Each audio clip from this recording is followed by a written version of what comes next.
Hello everyone, this is CJ Novo 992 and today, yes, we are back with a brand new video. And right off the bat, let's address it. It's not going to have the news that a lot of people feels is required to help us bounce back and begin to heal the now fractured relationship between the fans and the players, the fans and the manager's position, and the fans and the people in charge at board level. It's not going to have that news right there, but it is going to be a video that is talking about bouncing back, and that is of course in terms of 3 points. Not for Gio to keep his job, not for these players, but for us people, for we well and truly need to bounce back right now to try and salvage and save what is a steadily declining season already as we limp towards the break for the World Cup. Now I know, judging by everyone's comments over the last couple of days, people are still angry and people are still fed up. So I'm not going to do too much chit chatting in today's video. I'll try and make the next 8 to 10 minutes of football news as painless as possible for everyone watching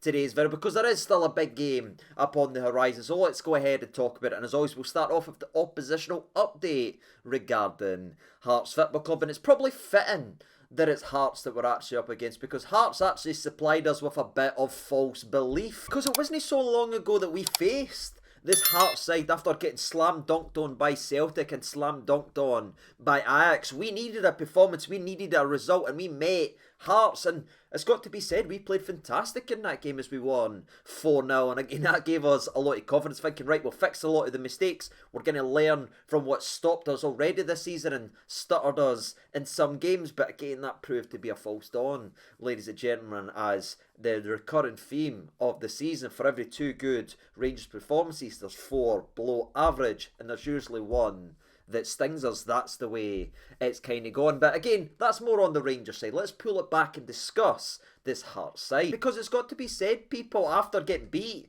by us, the fortunes have been quite mixed themselves, as they've had some moments in Europe, but they've also had some horrific performances in Europe, including conceding 8 goals over the 2 games versus Fiorentina. They got beat in their most recent game 3-1, but they are the only Scottish team this season to actually get a win in European group competitions, as they won 2-1 versus RFA in a game that a lot of people was expecting to kick on this Hearts side, but domestically they've been a wee bit hit and miss in that as well, having some truly horrific performances since we played them. Not only getting beat 4-0 versus us, but of course getting beat 2-0 off Aberdeen, where they were genuinely rotten in that game. Yes, they missed an absolute sitter and they should have took the lead in the game, but the way the defending went about their business, they were rotten, and they were just as bad in the 2-2 draw versus Kilmarnock. However, they are dealing with their own injury crisis and that themselves. They are missing a couple of players, and it's not all been doom and gloom for this Hearts side, as they have put in some great performances, including their most recent one just at the weekend. You know how we feel right now? Well, they feel the exact opposite after a thrilling 3-2 win versus Motherwell, which saw Hearts go down to 10 men in the first half, yet still respond, battle back, show a team that was fighting for each other, and got over the line thanks to a late penalty kick by Shanklin, who again continues to show everyone there is no one cooler or more composed from the penalty spot than that man right there, as all he does is score goals for fun. And that leads me to Andy Halliday as well, who continues to score, ladies and gentlemen. He scored 2 at the weekend. Genuinely, Dinny lads, I'm no manifesting it at all, but that was a result, or a performance, sorry, that got a result. But their actual last one versus one half of the Old Firm was actually much better, because obviously we put them to the sword. Everyone was expecting something similar versus Celtic, but they ended up playing it in another thrilling game of football that finished 4-3 to Celtic, in a game that Hearts showed fight and desire and got back into the game, then even took the lead after Shanklin got his hat-trick versus Celtic with another very good penalty kick, but they just couldn't hold on, as Celtic again do what they always do, people, because they are an attack-first minded side. They will score goals, and that's what got them another 3 points. It's madness, people. Who'd have thought, if you're an attacking side that puts pressure on the opposition constantly by going forward, you get your results? It's a baffling idea. It'll never ever catch on, but it was probably a little bit harsh on Hearts not to get something from that game, and they'll be looking at this game now, taking all these experiences, taking not only the high from the weekend, but maybe the boost for how they played versus Celtic, and they'll look at this game tomorrow versus Rangers, the way we're playing right now, and the toxicity that's around the place, thinking, right, if we can bring what we've done versus Celtic in this game, we've got a very, very good chance at Ibrox. And I hate that I need to say that, people, but that's the way it's getting presented, and that's the way it feels right now. they're confident, or they are more confident than they've ever been coming to Ibrox. It's a shambles. But aye, that's all I really got to say, because it wasn't so long ago since we actually played Hearts. Of course, I'm not going to sit here and repeat all the exact same stuff about how they go about the business. We've seen it now already. We know what they're all about. We know it's going to be a tough test. But where we've struggled versus Livingston and struggled versus St Johnstone, the only slight thing you can take from this upcoming game is the fact that this is a team that attacks and goes forward, and we saw what that brought from this Rangers team against Aberdeen, when Aberdeen tried to go at us. That actually sparked us and forced us to go forward. So fingers crossed we see a bit of that come in tomorrow and actually plays into our hands. But again, from the Hearts end, all I can see is confidence and belief that they can get something tomorrow. It's on Rangers to stop that and actually turn up. And that actually leads us to the Rangers side of today's video, which used to bring me so much happiness and so much joy, and now I'm sitting here needing to put a hazmat suit on because it's about to get toxic. And again, I didn't want to be sitting here doing this, people, but there is stuff that's annoyed me this week, not only because a decision wasn't made that I think would be the benefit of the fit, because I feel like we've now reached beyond that point where it's negatively hurting our entire season and potential for the season, but putting that to one side, we have came into this game, and of course there's another press conference, and there's been a lot of discussion about manager position, etc, etc, and the excuses that's getting trotted out here is where my problems start to come, you know. I mean, this is when I start to get really frustrated, because we have decided as a club to use the injuries as an excuse, the injuries as a smoke screen, that we're going to be stupid enough to believe that and say, aye, to be fair, they're right, when nobody, I know there's injuries, and I know there's good players out, and I know they could have made a difference to the squad, I know that, people, but no one honestly could sit here and look me in the eyes and say our starting 11 versus Livingston at home wasn't good enough to win that game, and our starting 11 versus St Johnstone at the weekend again wasn't good enough to win that game. Our finances and our advantage over the likes of these two teams is well known, people, and after the excuses we got told in Europe about being can't compete with the teams with more money,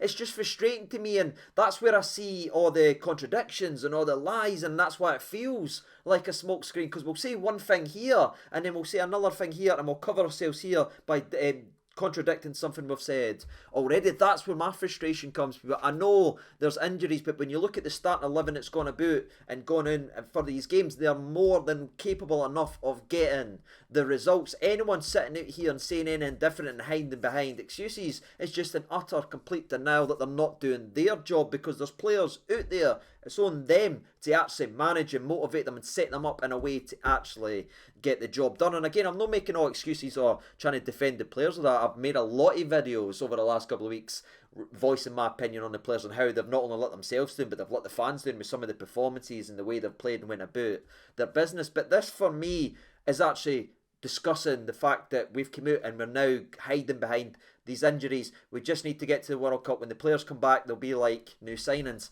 That's utter nonsense for me, and it genuinely feels like a slap in the face. Because our injury list isn't the reason we are not winning these games and having SPFL managers, back-to-back SPFL managers who are on shoestring budgets, people coming out and saying, we know exactly how Rangers are going to be played. That's not because of injury, that's us. That's self-inflicted nonsense, because we only have one way, and the stubbornness and the complete denial of willingness to change and pretend that that isn't a major issue and why we are struggling and why we have dropped 26 points in the league under Giovanni, why our win ratio away from home under Giovanni is simply a disgrace. Using injuries this season is that genuinely is baffling to me, and I just feel insulted. I don't know how you feel. Maybe I'm completely wrong and I'm out of line here in saying that, but see, when I heard that, it's because I was just like, really, that's what we're getting told? That's nonsense, because not only with everything I've said, but it backs up again for me that no one is actually paying attention and actually addressing the issues.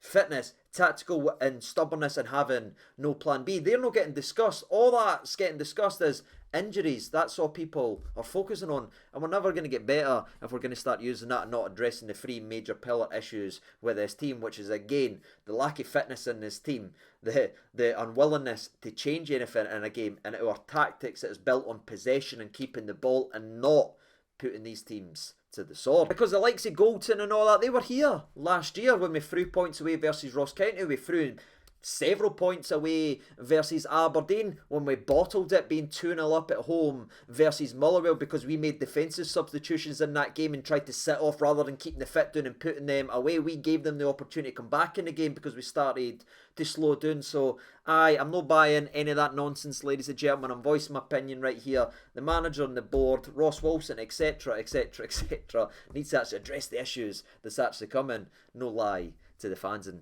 that's what I feel like they're actually doing, using excuses rather than facing the real issues in the squad. And it doesn't paint a very exciting picture for the future because it doesn't feel like we're going to turn everything round. When everyone comes back injured, for injury and everything, we're just going to play the exact same way. We're going to be still in the exact same standard. We're still going to go about our business. We're still going to have SPFL managers saying we know how Rangers are going to play. We've prepared for it all week. Attack the 6-yard box and wait for the crosses.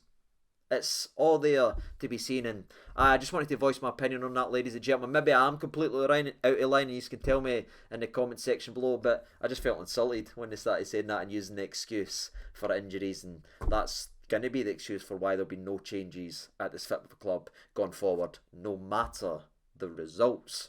And that there is very, very worrying because not only does the manager have nothing to actually worry about, these players have nothing to worry about because they know they're going to get dropped, they're not going to get took out, they're not going to be any tactical tweaks that takes their position or puts them under threat. They know, oh, I'm a left winger, well, I'm going to be starting every week because we need the left winger. That's it all folds in and it all piles in together, in my personal opinion, why we are playing as slow and passive as we actually are. There is absolutely no pressure on anyone because they're going to be here next week no matter what. And that actually gives me the perfect transition away from that discussion regarding the manager, the board and everything like that, because I want to talk about the next player, because we found out that Alex Lowry is actually fit and eligible to play. He's at 100% and able to play in tomorrow's game, but Giovanni has told us 24 hours before the game he will not be selected for the entire squad because the 20 that has been selected deserve to be picked. That's worrying to me. These boys who continue to falter and look completely off the boil and offer nothing deserve to be picked. There's 20 boys that got involved and played in that game versus St Johnstone deserve to play. And this is anyone else getting a wee bit worried right here? And for me, I look at it, right? I'm not even saying Alex Lowry needs to be in the starting 11, but it's a young lad who's got a long-term contract and has the future at the football club, who's already showed he's capable of making things happen, and he's been good when he's been played and will only get better as he plays. We're not deciding to play that. We're deciding to play boys who are kind of done in terms of what they can bring to us, who are out of contract at the end of the season and at the end of the cycle of a professional footballer. Not a young upcoming guy who's got the football ahead of him. We're picking boys that's on the way out right now, and it's just frustrating, people, because again, I'm not sitting here saying I can better than anybody. I'm an idiot, right? And I hold my hands up and always say that, but I'd rather see someone who's got a future and who's going to be here next year get some game time than the boys that's leaving at the end of the year at a term of the contract and is probably not going to be kicking footballs next year. Do you know what I mean? But that is very, very infuriating. I do not understand what we are doing, but again, Gio feels like he needs to select the boys that have showed in the past that can perform rather than players that can perform right now. So very frustrating. If you're an Alex Lowry fan, you will not see him get involved tomorrow. He doesn't deserve to be in the 8 or the 20, for Hearts, although he was deserving to play versus Ajax. So there's a difference there. Ajax in the Champions League, yes. Hearts at home at Ibrox in the league when a midfield can't create or do anything, no. There we have it, ladies and gentlemen. Moving on, we move on to some fresh injury news. Yes, the injury list gets even bigger, people, and honestly, it's just stressful at this point. Sakala is out now for the next 2 games, and he will be missing until after the World Cup after pulling his hamstring. It's almost like the fitness levels have been a joke this season that everyone keeps dropping like flies. It's crazy and everything like that. But Sakala is now out. But everyone else, thankfully, has got through. And Ben Davies, which is a big positive, is fine and eligible to play in the game. Again, he's just getting managed. That's why he came off early in the game. Tactical switch and all that stuff. So anyone worried about Big Ben, he's all right and eligible to play. And I feel like that's going to be important because I thought he was great the last time versus Hearts, and it'd be good to see that continue. Everyone else remains to be in the exact same, and that's all we've got to say regarding the oppositional update. The BS, in my opinion, the BS excuses we're getting told for the inaction at this football club. and of course the latest injury slash team news slash Alex Lowry news, who we all want to see kick a football in a Rangers shirt. But that's it, ladies and gentlemen. That's the good, the bad, and the ugly. All that's left to do is predict. And kind of touching on something I mentioned earlier on, I'm very frustrated and I'm very down, and I feel like I continue to get lied to, and I didn't like that, ladies and gentlemen. Fair enough, come out, tell the truth, say you're going to adjust this, change this, whatever. I'd rather be told the truth than lied to right to my face, but I feel like I'm getting that right now, so there is a bit of a frustration there. However, I still believe this Rangers team is capable on its day of turning up. Now, will they turn up? That's going to be the thing. But pulling it back to something I said during the end of the Hearts video, is the way Hearts come out are very similar to Aberdeen. They will go for it, so I think it'll force Rangers to play forward quickly, and it'll give Rangers space to attack. So I wouldn't be surprised to see a good performance tomorrow. I'm certainly hoping so, and I'll certainly be celebrating and buzzing out of my mind, because I need a win here. I need a performance, ladies and gentlemen. But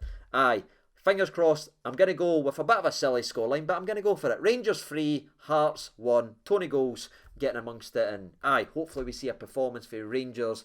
It's nowhere near what we saw in that second half versus St Johnstone. What about you? Let me know your thoughts and opinions ahead of the game. I know everyone's angry. I've seen your comments. Trust me, I've not seen so much poison and so much anger in a very, very long time on the channel. But again, you're all well within your rights to voice your opinion. You feel the same as me. You feel like you're getting lied to and getting took advantage of. So understand it. How do you feel now that the dust has settled from the weekend? And how do you feel genuinely that they're now, as a club, using the injury list as an excuse for the tactics, the poor performance, and having no plan B? Love to see where you sit with that. And as always, I've been CJ92. I will see you tomorrow after the game. Take care of yourselves. All the best, and bye-bye.